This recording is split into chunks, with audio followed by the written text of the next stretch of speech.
Okay then, it's time for you to get down from there. Twilight looked down at Trixie for a moment, then looked around to see if her light show had attracted any unwanted attention. Satisfied as they were still alone, she leaned in close to the unicorn's head and sniffed deeply into her mane.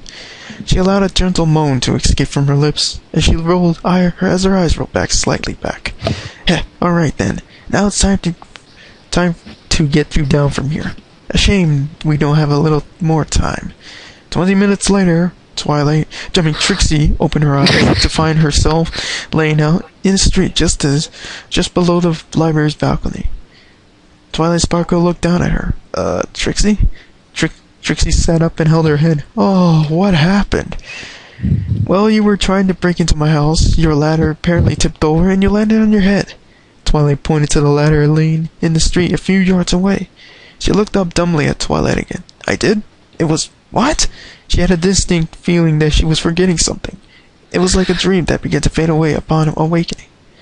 Yes, you did. You took a few gashes on my cobblestones, but my magic helped to heal you up. Now, honestly, I know you consider me your enemy, but really, Trixie, I'm not. I don't think it would be worth your while just to try to break into my house again. If I hadn't returned from my errands when I did, you might have fled out while every pony slept. Trixie slowly stood and allowed herself a moment to adjust to the position before speaking. Of course you would say that. You, of all ponies, would want me to lower my guard. That's when you swoop in to take your revenge on the great, powerful Trixie. Revenge? Why would I possibly want revenge? Because you fell down and gave yourself head trauma? Yes. With that, Trixie stomped down the street, sharply producing a thick white plum of smoke. Twilight coughed and sputtered as she trotted away to get clear of the haze. When the smoke triggered, Trixie was gone. Well, I guess that went well as can we be expected. Twilight said to herself. She spun around suddenly as she heard the clattering sound behind her. A rope was tied to one end of Trixie's ladder and was pulling it loudly down the street. Twilight followed the rope down the street and around the corner of a nearby building. She casually turned the corner to find Trixie pulling the rope with her mouth.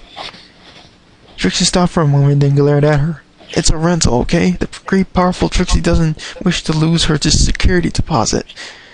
Twilight sighed and walked back to the library. She would have to remember to put a stronger protection ward on her research before something like this was able to happen again.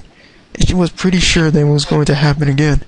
Repeatedly, at this thought, she allowed a broad grin to creep onto her face. With a hop, skip, and a jumping hoof click, she entered her home for the night.